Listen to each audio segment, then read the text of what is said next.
Well, welcome, my friends. I am so glad you're joining me today. My name is Karen, and this is the NeedleBugg.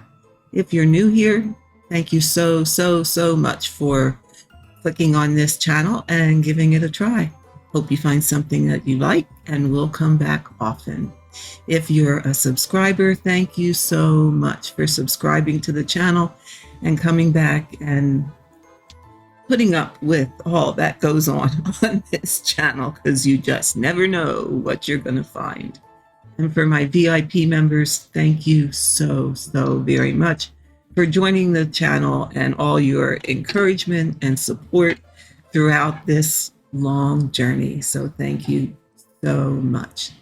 So today we are here to talk a little bit about backstitching, because I had a request.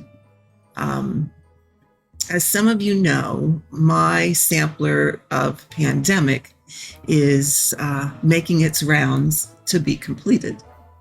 And I thank those people so very much for that. It is so kind and generous and a little bit overwhelming, all of those folks finishing that for me. But I did have a request from someone who was asking about when you're doing the backstitching, because that does have a lot of backstitching of curly cues and stitches here and there that are just, a little bit of backstitch, of how to start and end the threads. So that is what prompted this video.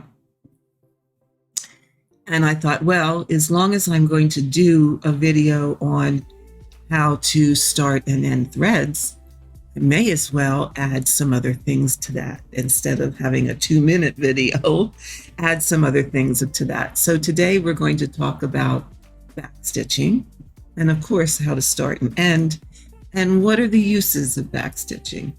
We're going to talk a little bit about, I have to look at my notes over here, a double running stitch, also known as a Holbein stitch, and when you would use that and how to do it.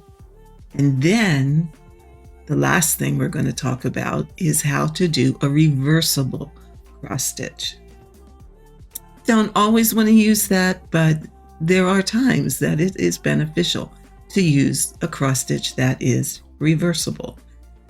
As in, if you're stitching on a tea towel, or you're stitching on a baby blanket that you want to make, or something that where you really are going to see both sides, it's advantageous to know how to reverse your cross stitches, or to make them reversible, I should say. I mean, you can't hardly reverse a cross stitch. An X is an X, no matter what direction you stitch it in. So let's move on to my stitching screen here. And I thought I had this set up, but geez, things get bumped along the way. So first, backstitch. Most of us know how to backstitch. Although I'm going to say, you know who you are, and this is for you. I have a gal that I really tease a little bit because she's never had to do a backstitch. And we have a nice little teasy thing going on. So you know who you are. This one's for you, just for you. So what we're going to do to backstitch, and I think I have a little diagram here somewhere. Yeah, backstitch. Nope, that's the wrong one. Hold the phone. There we go. Okay, we made a diagram here of backstitching. So I hope you can see that all right. Let me see if I can make it just a smidge a little bigger for you. There we go. So what I'm going to do is I'm going to go down here. Okay, let me move this down to the bottom so I can use the top of my fabric and don't run out of room. I'm going to come up at number 1. Now the black is the space between the stitches. So really what you're doing is sharing a hole, but I had to have a way to designate that shared hole. So I'm going to come up at the first stitch, and the way you are going to start your thread, I will show you in a minute. Okay, so I'm going to leave so that I can feel it, a healthy tail behind here. So I'm going to come up at number 1. I'm going to use 2 blocks to demonstrate this, just so you can see it a bit better.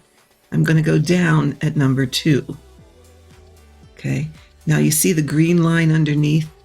That's the travel to the next stitch. Okay, so I'm going to come up over here at number 3.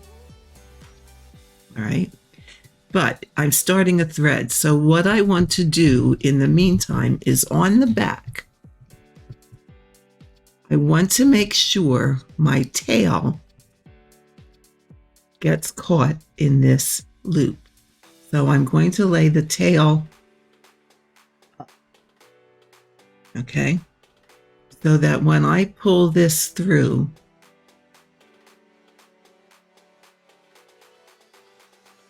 that tail is going to get caught.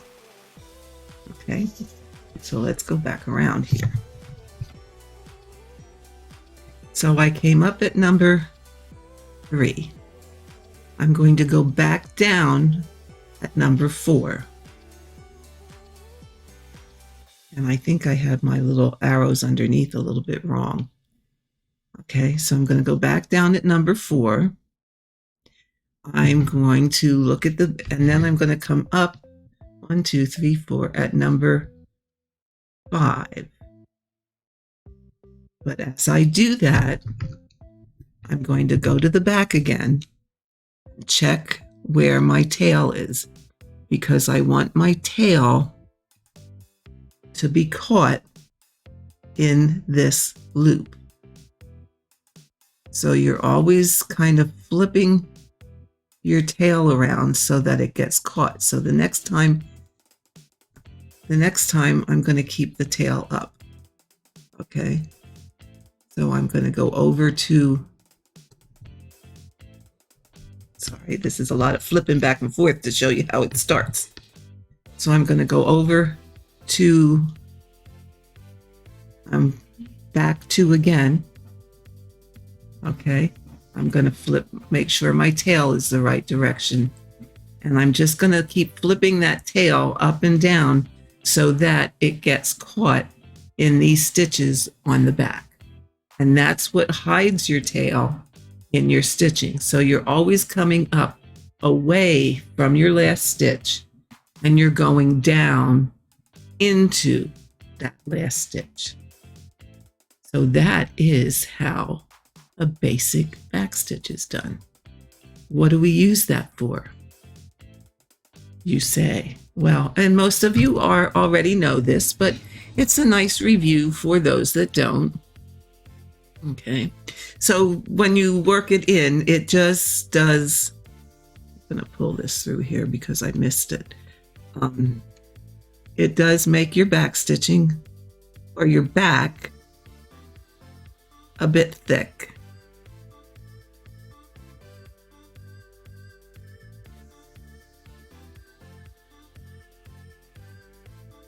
Okay, but it will hide it in your work. Okay, so that it's not real visible. Now this is big fabric with 2 strands of floss, so take that into consideration. When you're finished, okay, so I've done my last one, and say this is however long it's going to be. When you're finished, you just want to wrap it around through your stitches and weave it back in so that it goes along the line of your stitching.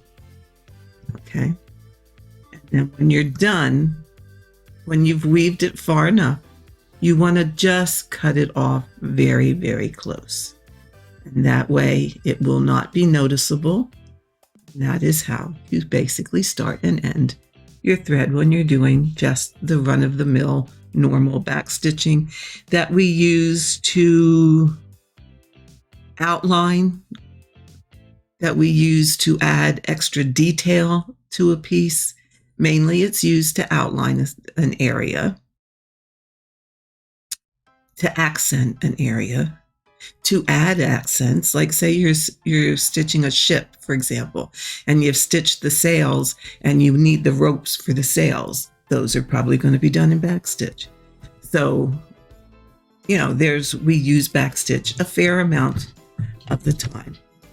Okay, so that is just a review and how to start and end threads of backstitch for a lot of you. Okay, then we'll talk about, and if you have questions, please put them in the comment box and I will try very, very hard to answer your questions. Okay.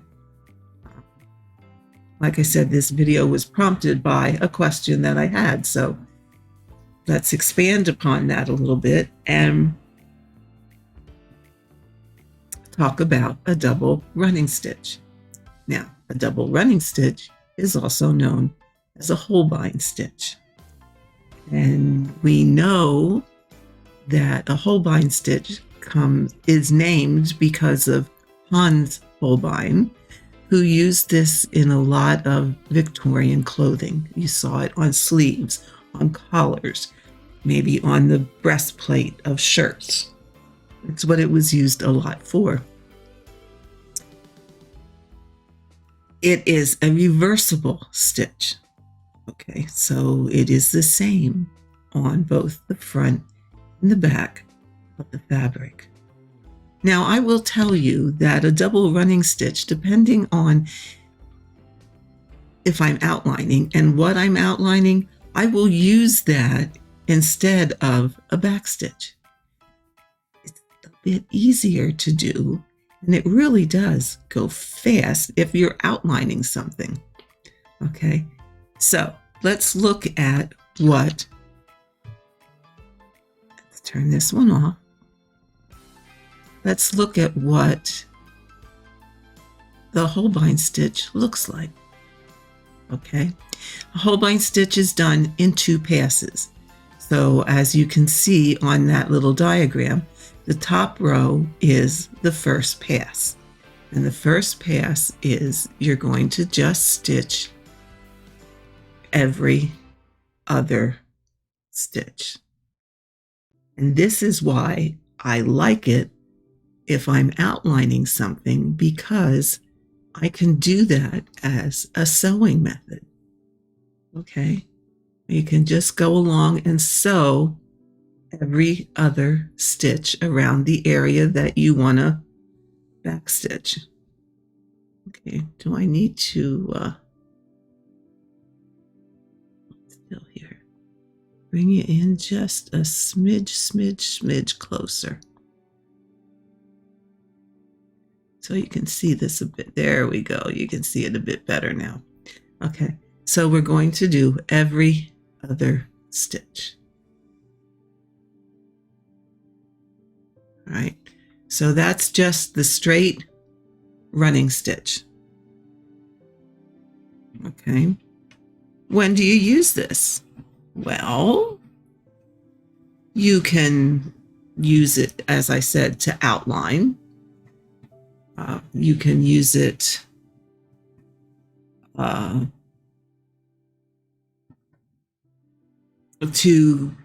in black work. It's used a lot in black work because a lot of black work, which is again done in a Holbein stitch, is reversible. So anytime you want it to be reversed, you would use this. The other place it's used, and I don't know that a lot of people have heard this term, but I'm sure there are many of you out there that have, is in another method of stitching called a CC embroidery. Now, a CC embroidery is, the easiest way to explain it is you're stitching the negative. Okay, so instead of stitching the main object, and let's just say it's a sheep, okay? Instead of stitching the sheep and having it on a nice colored cloth for the background, you do the opposite.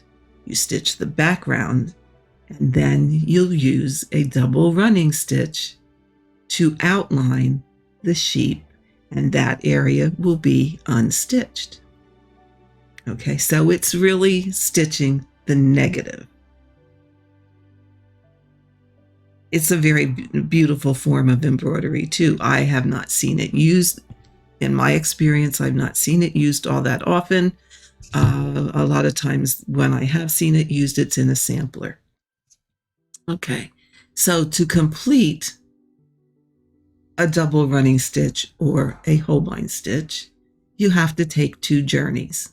One journey, for me, because I'm right-handed, goes left to right, as you see, and I've done every other stitch.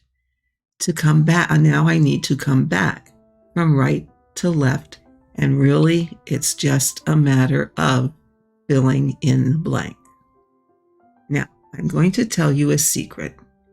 It's not a secret, it's just a way to ensure that your line is straight. Okay, a lot of people would naturally want to go down in the center and pierce this, but then your line doesn't always look as straight. So if you notice on this stitch, I came up more to the top of the stitch. On this stitch, I'm going to go down on the bottom side. Okay. And that is going to make it look straighter. So here I'm going to come up to the top side. Here I'm going to go down to the bottom side. Again to the top side. And again to the bottom side. And you see how that does make your line look very, very straight. Now let me show you if I do it the other way. If I do it by trying to pierce this, because I'm using 2 strands of floss. Okay.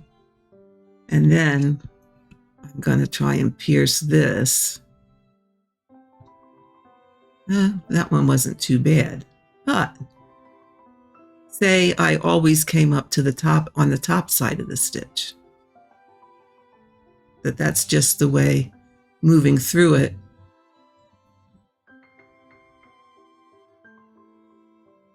Okay, can you see how it's not quite as nice looking as over here? And then suppose this next one I happen to come up at the bottom side of the stitch. Okay. And then this one I come up at the bottom side of this. Oh, what am I caught on underneath here? Ooh, no. There we go. It's not quite as nice. See how it looks all jagged? Where over here in the beginning, things look nice and straight. So the way you do that is when you come up on the top of your existing stitch. When you go down to the bottom of the existing stitch. And that helps you to keep it straight, a straight line. That looks much neater than this over here where it's kind of, you come up and down wherever you kind of come up and down. Okay, so that is a straight line of a Holbein stitch. Now, as I said, if it's done correctly, it's reversible. So there's the stitch. Okay, let's look at the other side. Other than the fact that we caught the thread from the previous example. Here you go. That's the stitch. Completely reversible. How do you start and end your thread? The same way as up here. Okay, so you're going to, when you're starting, now you could also, if you're working with more than one strand, you could also start with a loop start. And then you don't have to worry so much about the starting.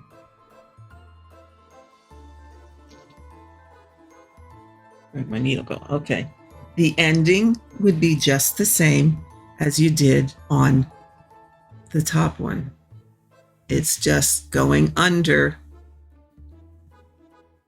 I have a big honking needle here because I've used a lot of thread. Okay. You would just go, pardon me, weave under these stitches, and it would lay in line with the existing stitch, and cut it off very short, and it will be invisible. Okay? So that's how you end a Holbein stitch. Now, while we're talking about that, a Holbein stitch is used a lot in black work. So the bottom of that example I have showing there is a geometric design that would be used in black work. And you go, how do I stitch that? So just to give you a little bit of an example, and I'm not going to do a lot of it, what you have to do, and I always I haven't done it for a long time. I'm going to tell you that straight up. And when I did, I would make a copy kind of the design, and I would chart out a path, because I want a path where I can go across the row or the area and then come back and fill in the blank. So just as an example, there's my thread here. Okay, it's on this side. Just as an example to do this little bit of a thing, and I think I have it figured out right, but you'll get the idea. Okay, we're going to do every other stitch. So we're going to stitch one, skip one, stitch one, skip one. But now you see we're at that curlicue thing. So stitch one, skip one, stitch one, skip one. Now I want to catch the curlicue, so I'm going to go up, stitch one, skip one, stitch one, skip one, stitch one,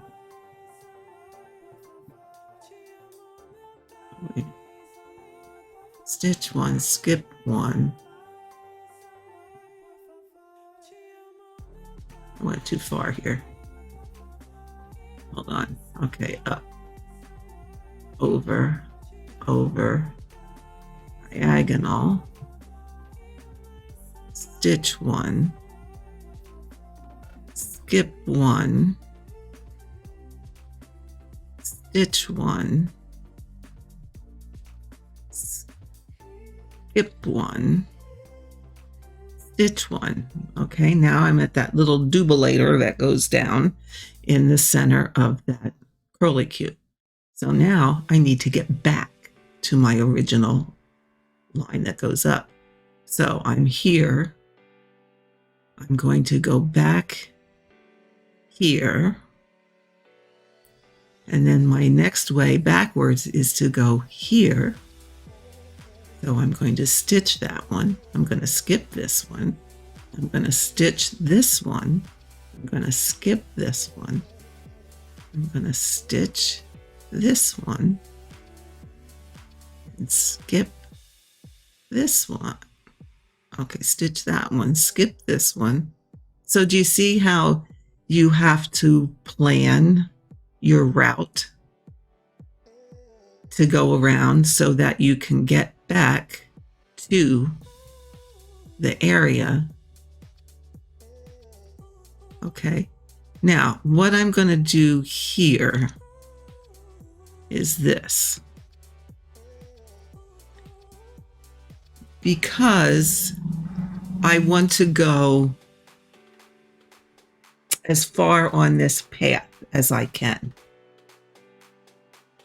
and then come back. This is my, I'm going to call it foundation path, because the swirlies and the acorns all come off of this path. So rather than at this point going back and stitching this stitch, I'm going to now go forward again to here.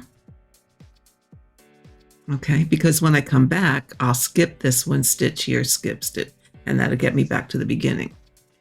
Now I have to go skip this stitch, do this stitch. Now this would go straight across where I would skip this stitch and continue on my foundation. But now I have an acorn in here. So I'm going to come up here and catch this acorn. Okay. I didn't go enough. Hold on. Hold on. I'm looking at my computer screen to stitch this. So it's a little, okay. So here, I want to put a stitch here yet. Okay. Now we can go this way. And we want to go up our acorn. So we're going to go, that's the first stitch up in the acorn. And then we want to go this way and this way. I'm not going to do this whole thing. So I'm just going to give you an idea of, you would go around here and stitch this acorn. And this was the part I was having to think a bit about.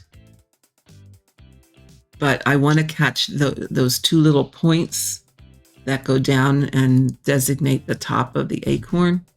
So sometimes you have to skip to there, but go back on yourself right away. Okay. And then we're going to skip this stitch. And then we're going to come up to this stitch. And now we have that little point. So we're going to skip away, but come back to here. Okay. And then we're going to skip this stitch, do this stitch. We want to, okay, I'm trying to read this from the thing here. Oh, wait a second. I came over too far. Hold on. Hold on. Let's see if I can unstitch this without getting a knot. I skipped too many. That's what's wrong. See, folks, you never know what you're going to find. Okay. So I came up here where I should have looked at here. Okay. So this is our diamond. This is the one that goes down to the center. All right. So now we're going to come up here. There we go. Come here. This is the one where we're going to come back on ourselves again. So we're going to go away and come back. And then we're going to skip here to here. And then we're going to complete this. And then we're going to go away and come back. Okay. We're going to skip to here. We're going to go to here. And now we are back at the beginning of our acorn. So we are going to come up in this hole. And we're going to just go back around and basically just connect the dots. Okay. So do you see how you have to plan ahead your path so that when you stitch that path,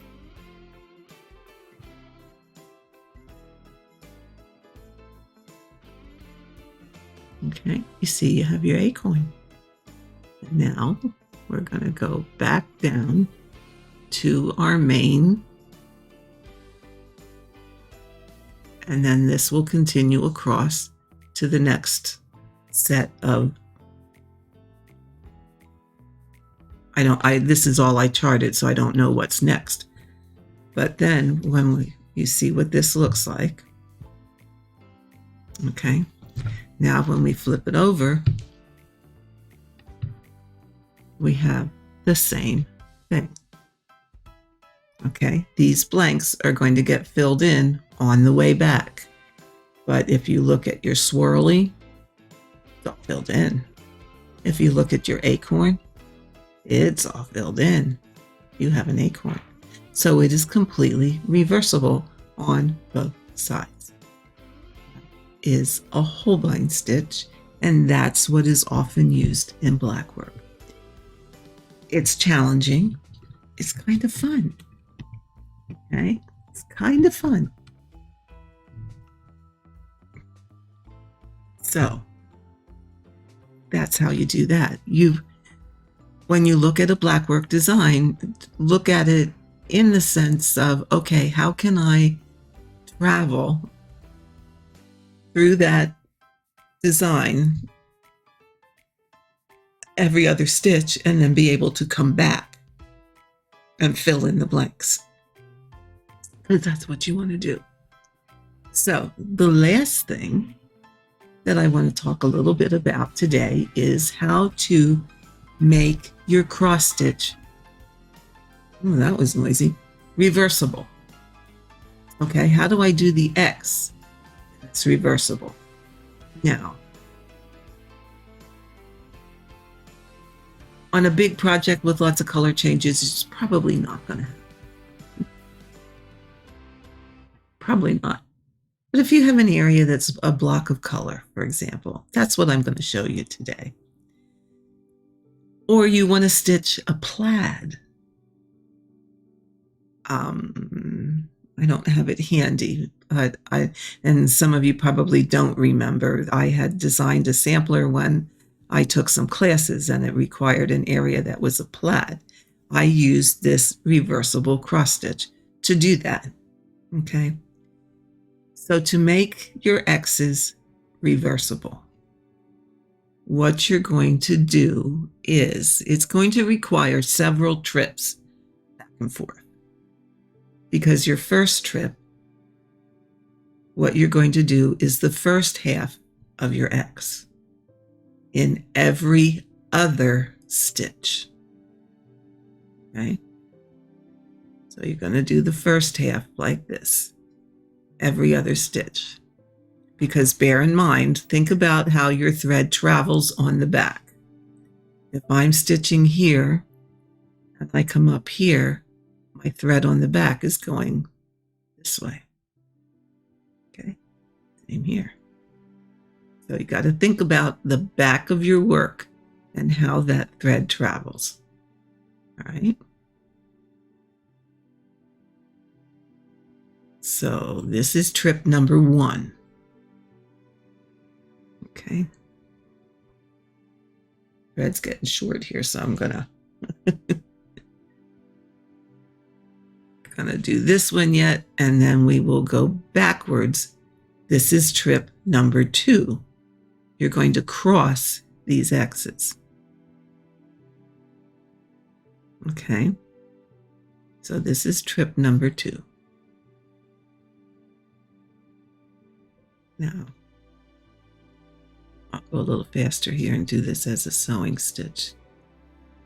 Get it done a little quicker here.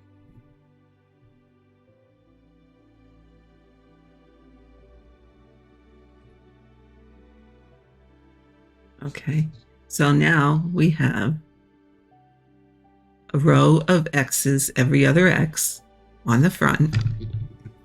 And we have a row of X's, every other X on the back. Imagine that. Because we did every other stitch. Now, what you do is do the same thing again. Fill in the blank. Okay. do a row of X's, fill in with the first half of the cross,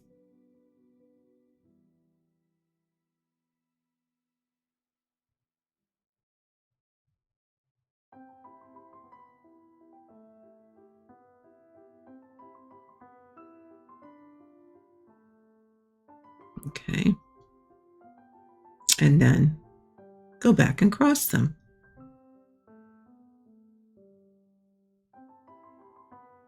So I'm going to sew across again just to make it a little quicker.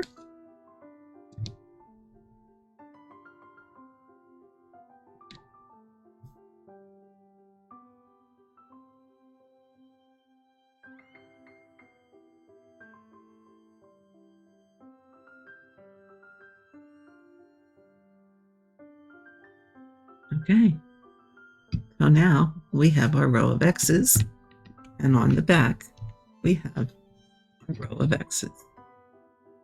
So it is completely reversible. Okay.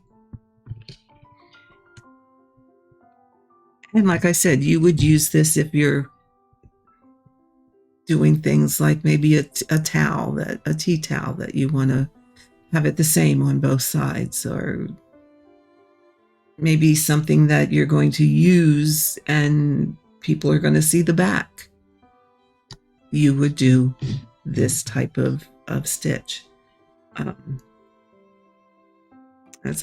You can continue on and oops, get a knot in your thread, but you would just continue then your next row the same way. So what happens is each row of X's is going to take 4 trips across the fabric to complete that row. Okay, so I would go, this would be my second row. I'm not good at sewing in that direction when I have to skip a stitch. I'm better as a right to lefter than a left to righter. Okay.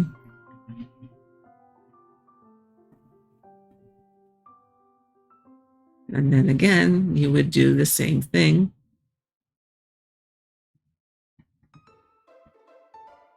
You would start and end your threads the same way. Okay, I would start with a loop start since I have 2 strands here. Actually, I think I have 3 strands in here.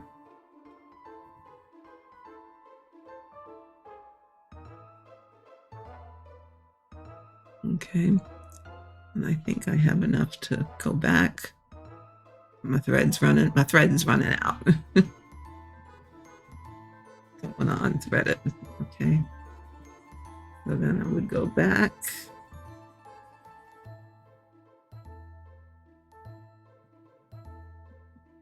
Now, if you were doing a plaid, for example, you would work your required rows of every other stitch, and then you would stitch vertically to fill in some of your other color for the plaid. But now we have 2 rows of solid stitching, and it is reversible to 2 rows on the back. And since this is so thick, what I would do is just work my needle underneath these X's. Okay, my hoop is in the way, but I would just work in underneath these X's and hide that thread underneath there, because it will probably not be seen very well, and cut it off as close as I can cut it, and that would hide my thread. So that is the reversible cross stitch. You can do this in colors. You could change your colors in between there. Like I said, you can use it on things that You want to be able to have both sides look the same and pretty. You can make plaid out of it, where you would fill in, stitch every other stitch, come up with your plaid pattern, fill in the remaining stitches with the different colors to make like a tartan plaid or whatever. So I think that is all I'm going to talk about today. So we have already covered the backstitch, how to start and end your backstitch, a double running stitch or Holbein stitch, okay, where you can do straight lines or you can do the geometric designs and figure out your path so that it is reversible. And we talked about a reversible cross stitch. So as always, if you have questions, please leave me a comment in the comment section, and I will be happy to try and find. If I don't know the answer, I will be happy to try and find that answer for you. But these are some things that you can increase your stitching. What's the word I want? Not your vocabulary, but your stitching dictionary with different stitches of how to do things. I really like using the double running stitch if I have to do backstitch, because you can sew it much easier. I can sew it much easier. Go all the way around in one direction and then come all the way back in the other direction. I find it a lot faster. Haven't done it in a while because I've been doing full coverage for so long, but when you have back stitching to do, that's a good way to go. So I hope you found this helpful. I hope you found this informative. And with that, I will bid you farewell. Leave me your questions, and I will be happy to answer them. So until the next video, I will see you next time. Have a great weekend and enjoy your stitching. Bye-bye.